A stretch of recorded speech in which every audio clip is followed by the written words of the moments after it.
जी बहुत शुक्रिया सौरभ। तो कार्यक्रम की श्रृंखला को आगे बढ़ाते हैं और मंच पर मैं आमंत्रित करना चाहूँगी आज की हमारी मुख्य अतिथि मिसेस सुमन सैनी, जो कि बाल कल्याण परिषद की वाइस चेयरपर्सन है। और मुझे पता है कि आप सभी भी इंतजार कर रहे हैं कि कब वो यहाँ आए, आप सभी से बात करें, अपनी बात रखें, आपसे रूबरू हो और महिलाओं को लेकर, आज की नारी को लेकर उनका क्या विजन है वो आप सभी के समक्ष रखें। Ma'am please, I welcome you on the DISE.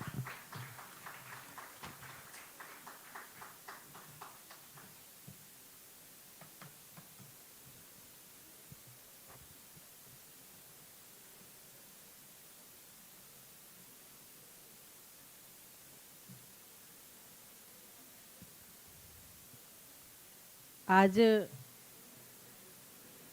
नारी शक्ति सम्मेलन को लेकर हम लोग यहाँ पर एकत्रित हुए हैं और सर्वप्रथम श्रीमती ऐश्वर्या शर्मा जी का मैं बहुत बहुत आभार प्रकट करूँगी कि एक प्लेटफॉर्म के ऊपर उन्होंने सभी फील्ड की महिलाओं को एकत्रित किया और जिसमें सभी मेरी सम्मानित बहनें सरपंच भी आई हैं और हमारी गीता फोगाट जी भी आए हैं और सभी अपनी अपनी फील्ड में जो अच्छा काम करती हैं वो महिलाएं आज मेरे समक्ष बैठी हैं। और एक भव्य नारी शक्ति सम्मेलन यहाँ होने जा रहा है और बड़ा अच्छा लगा इस मंच पर आकर। यह एक कार्यक्रम नहीं, यह शक्ति का जागरण है। मैं सभी को बहुत बहुत बधाई भी दूंगी, शुभकामनाएं भी दूंगी कि हरियाणा में जो हमारी बहन ऐश्वर्या शर्मा जी ने यह अनोखी पहल की है, इस तरीके से कार्यक्रम होने चाहिए। और अगर जहां मैं बात महिलाओं की करूं,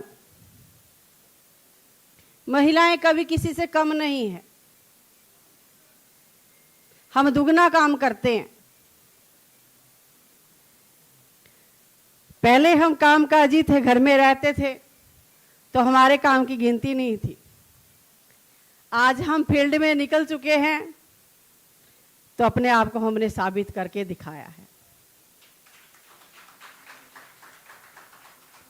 अभी मैं ऐश्वर्या जी से बात कर रही थी कि एक महिला को घर से बाहर निकलने की जरूरत क्यों पड़ी।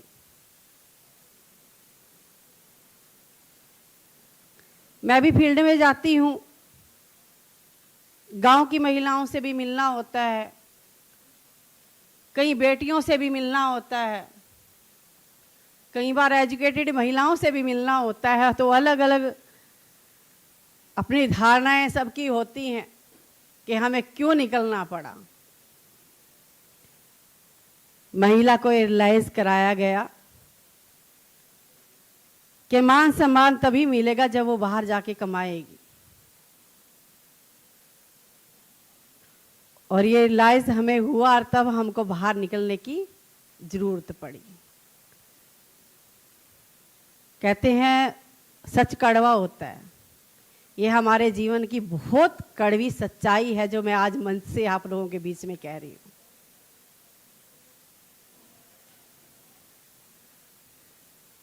और हमारी सनातन परंपरा में नारी को शक्ति कहा है।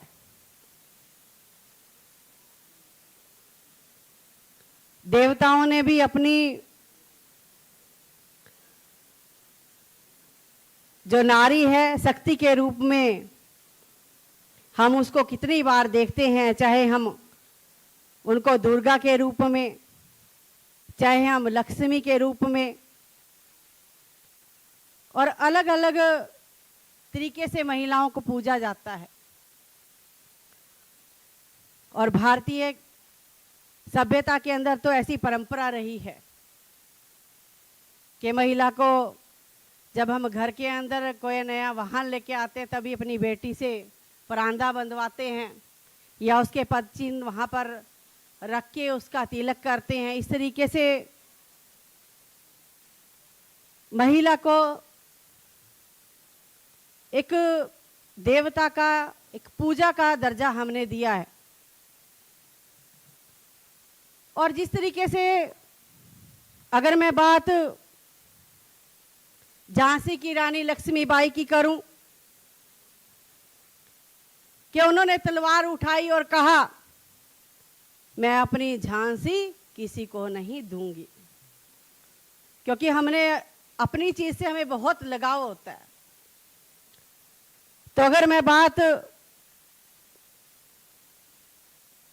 इल्याबाई होलके की करूं, जिस तरीके से उन्होंने एक नई और दिशा दी है समाज को, और उसी में अगर मैं शिक्षा के क्षेत्र में जाऊं तो सावित्रीबाई फुले की बात करूं, जिसने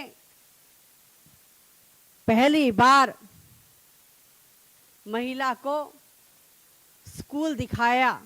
जो आज हम शिक्षित हुए हैं ये उन्हीं की देन है, जो उन्होंने एक महिला को रास्ता दिखाया और किस तरीके से वो जब घर से बाहर निकलती थी कितना अपमान उनको सहना पड़ता था।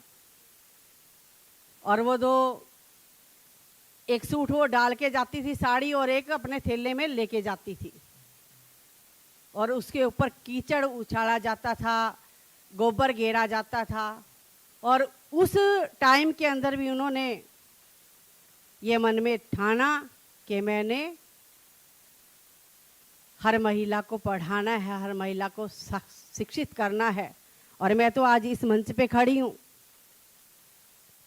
मैं तो उन महिलाओं को भी नमन करूंगी कि जिन्होंने हमारे लिए रास्ते खोले। कोई तो पहली महिला होगी जो पहली विधायक बनी होगी, मंत्री बनी होगी। कोई तो पहली महिला होगी जो पहली डॉक्टर बनी होगी। कोई तो पहली महिला होगी जिसने ब्यूटी पार्लर का काम किया होगा। कोई तो पहली महिला होगी जो सरपंच बनी होगी। क्योंकि आज महिलाएं किसी से कम नहीं है, क्योंकि ये 21वीं सदी का भारत है जो अंतरिक्ष से लेकर धरातल तक महिला ने अपनी छाप छोड़ी है। आज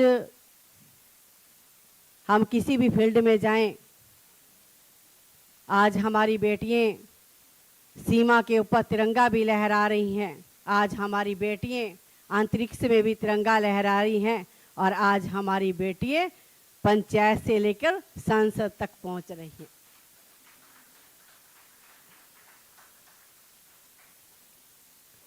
और अगर मैं बात करूं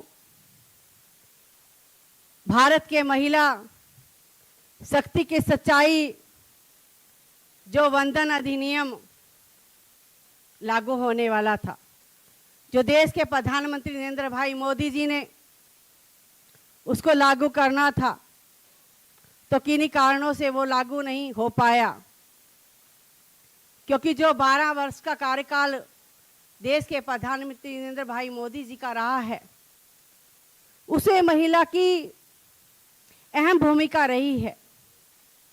क्योंकि हम 50% की भागीदारी में हम लोग आते हैं, और 50% में जब हम आते हैं तो हमारा हक भी 50% बनता है। अभी तो हम 33% की बात कर रहे हैं, क्योंकि आने वाला समय बहुत जल्द वो समय आएगा। जैसे अभी 50% के अंदर पंचायत के अंदर भागीदारी हम महिलाओं की है,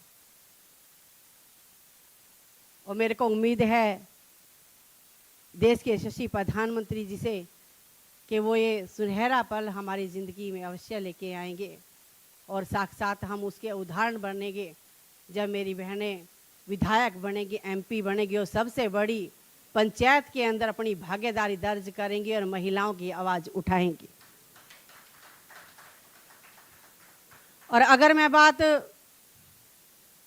12 वर्ष की भारतीय जनता पार्टी की करूं तो इसमें जिस तरीके से देश के यशस्वी प्रधानमंत्री जी ने उज्ज्वला योजना के तहत करोड़ों गरीब परिवारों को धुएं से मुक्त मेरी बहनों को गैस का सिलेंडर दिया।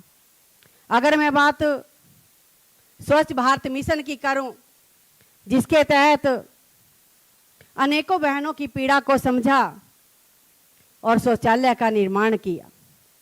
चाहे मैं बात हरियाणा की करूं अपने, जहां से पानीपत के जिले से बेटी बचाओ बेटी पढ़ाओ अभियान की शुरुआत हमारे देश के यशस्वी प्रधानमंत्री नरेंद्र भाई मोदी जी ने की। चाहे मैं बात सुकन्या समृद्धि योजना की करूं जिसके तहत बेटियों के भविष्य को आर्थिक सुधार देने का काम देश के यशस्वी प्रधानमंत्री नरेंद्र भाई मोदी जी ने किया। चाहे मैं बात प्रधानमंत्री मातृ वंदन योजना की करूं जिसके तहत गर्भवती महिलाओं के स्वास्थ्य की चिंता देश के यशस्वी प्रधानमंत्री जी ने की है। चाहे मैं बात जन धन योजना की करूं जिसके तहत देश के यशस्वी प्रधानमंत्री जी ने प्रत्येक महिला का जीरो बैलेंस के ऊपर प्रत्येक व्यक्ति का खाता खोलने की बात कही है और खाता खोला है।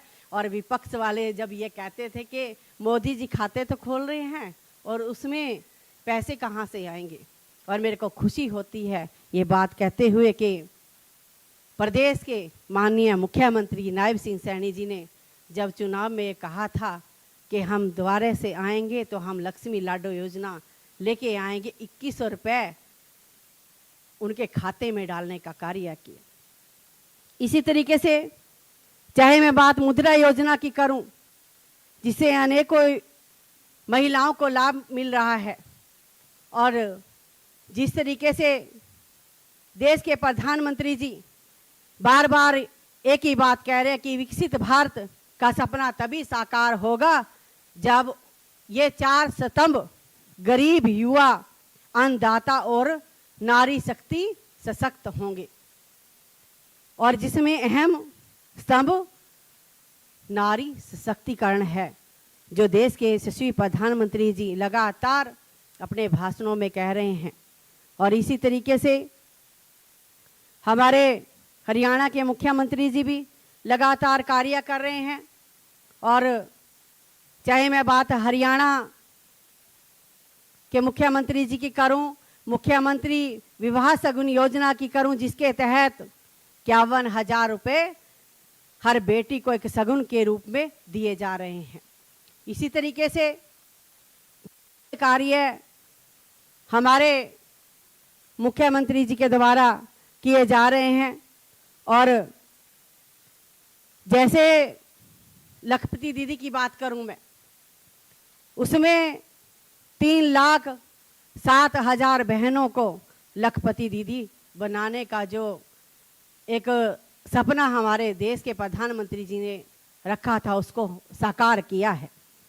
अगर मैं बात बहनों की सुरक्षा की करूं तो हमारे हरियाणा की बात करूं, 33 महिला थाने हमने महिलाओं की सुरक्षा के लिए खोले हैं। और इसी तरीके से लगातार सरकार की योजनाएं जन जन तक पहुंच रही हैं, और उसी का नतीजा है कि तीसरी बार हरियाणा के अंदर भारतीय जनता पार्टी की सरकार बनी है। और इसी तरीके से सरकारी योजनाएं बन रही हैं और बनती रहेंगी, कानून लागू होते रहेंगे और कानून लागू हो रहे हैं। जब तक हम लोग अपने परिवार से स्टार्ट नहीं करेंगे, शुरू नहीं करेंगे बेटियों को सम्मान देना, क्योंकि परिवार की नैतिकता है।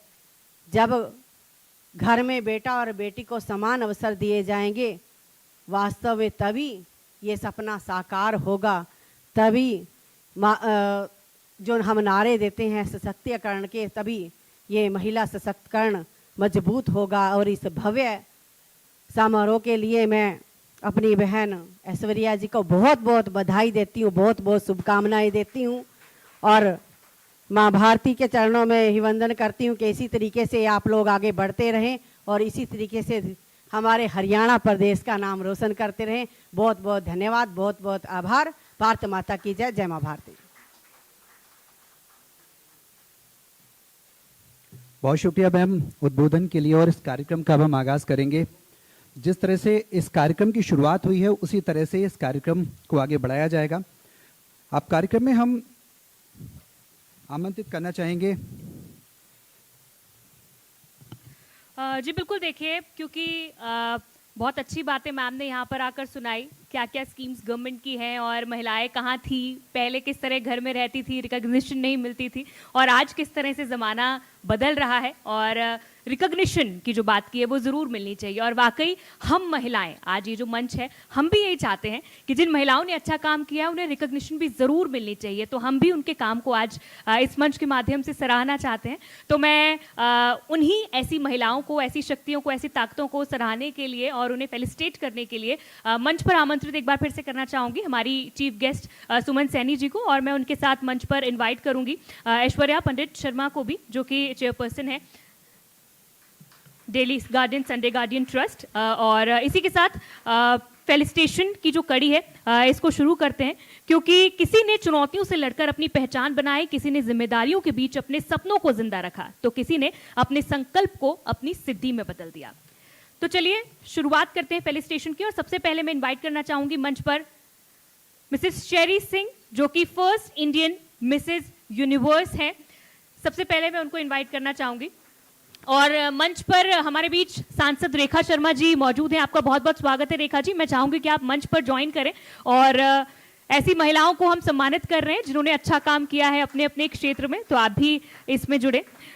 इसके बाद मैं आमंत्रित करती हूँ गीता फोगाट, जिनके नाम से तो आप सभी वाकिफ होंगे, जो कि इंटरनेशनल प्लेयर हैं, फिलहाल हरियाणा सरकार में डीएसपी हैं, जिन्होंने हरियाणा का नाम खेलों में देश और दुनिया में अलग अलग प्लेटफॉर्म्स पर रोशन किया है और हरियाणा का परचम देश और दुनिया में फहराने का काम किया है। इसी के साथ अब मैं आमंत्रित करना चाहूंगी ममता सौदा जी को, जो कि एचपीएस हैं और फिलहाल पंचकुला में पुलिस हेडक्वार्टर्स में डीएसपी के पद पर तैनात हैं। और ममता जी ने भी खेल जगत में अपना जो नाम है वो रोशन किया है और बहुत सारे क्लाइंबिंग अचीवमेंट्स हैं। माउंट एवरेस्ट इन्होंने क्लाइंब किया है और 5 कॉन्टिनेंट्स के जो हाईएस्ट पीक्स हैं, ऐसी ऊंची ऊंची चोटियों को भी इन्होंने फतेह पाया है। आपका बहुत बहुत स्वागत है।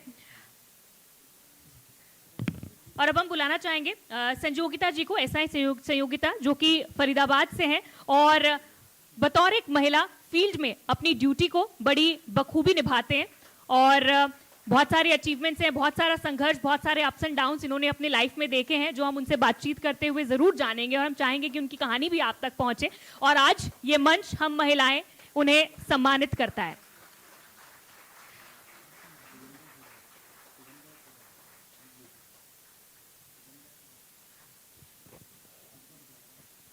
अब हम आमंत्रित करना चाहेंगे सुगंधा सुधा को मंच पर।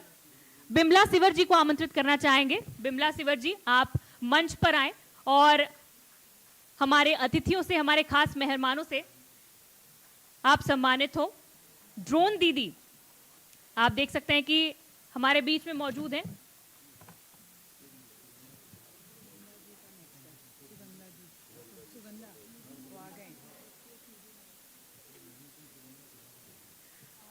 अब मैं मंच पर सुगंधा सुधा जी को इनवाइट करना चाहूंगी। बडिंग एंटरप्रेन्योर श्रीमती मोनिका जी, ग्राम वैसर, जिला पानीपत, हरियाणा, अगर हमारे बीच हैं तो अपने पुरस्कार के लिए मंच पर आए। अब मैं आमंत्रित करना चाहूंगी निधि नैन जी, जो कि एचपीएस हैं, फिलहाल एसीपी सोनीपत हैं और फील्ड में अपनी ड्यूटीज को बखूबी निभा रही हैं। महिलाओं की सुरक्षा के लिए फील्ड में वो काम कर रही हैं और सिर्फ महिलाएं नहीं बल्कि प्रदेश के सभी लोग सुरक्षित रहें, सोनीपत में कोई भी लॉ एंड ऑर्डर की स्थिति न हो, उसका ख्याल रखती हैं निधि नैन। हमारे बीच आज मौजूद है, उनसे भी बातचीत करेंगे, उनके संघर्ष की, उनकी कहानी को जानेंगे कि वो कैसे यहाँ तक पहुंची है। अब आमंत्रित करना चाहेंगे श्रीमती नेहा शर्मा, ग्राम माजरा से, जिला अंबाला से। इन्होंने अपनी पंचायत में उत्कृष्ट कार्य किया है और अपनी पंचायत में ऐसे काम करवाए हैं जो शायद होने मुमकिन नहीं थे, चाहे वो स्कूल्स में टॉयलेट्स का निर्माण करवाना हो, छोटी से छोटी ऐसी चीज़ जो वहाँ पर बच्चियों को, महिलाओं को किसी भी तरह से उनके लिए साबित हो सके, एक अच्छी पहल। श्रीमती सविता देवी, ग्राम चरनिया, जिला पंचकुला, वो भी हमारे बीच मौजूद हैं। अब ऐसी सरपंचेस हमारे बीच मौजूद हैं जिन्होंने बहुत अच्छा काम किया है और अपनी पंचायत में बखूबी ऐसे काम करवाए हैं जो कि हरियाणा के विकास की दृष्टि से 2047 में मुख्यमंत्री नायब सैनी का जो सपना है विकसित हरियाणा बनाने का, उसमें भी एक बहुत बड़ा योगदान साबित होगा। श्रीमती मोनिका जी, ग्राम वैसर, जिला पानीपत, अगर वो हमारे बीच मौजूद है तो अपना पुरस्कार लेने के लिए मंच पर आए। सुनैना जी, इंटरनेशनल प्लेयर हैं, हमारे बीच मौजूद हैं।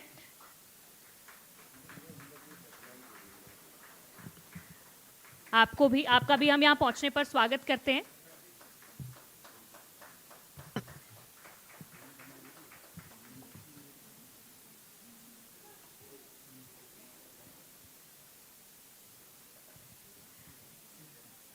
ठीक है, आप सभी का बहुत बहुत शुक्रिया, हमारे सभी अतिथियों का हमारे साथ मंच पर जुड़ने के लिए।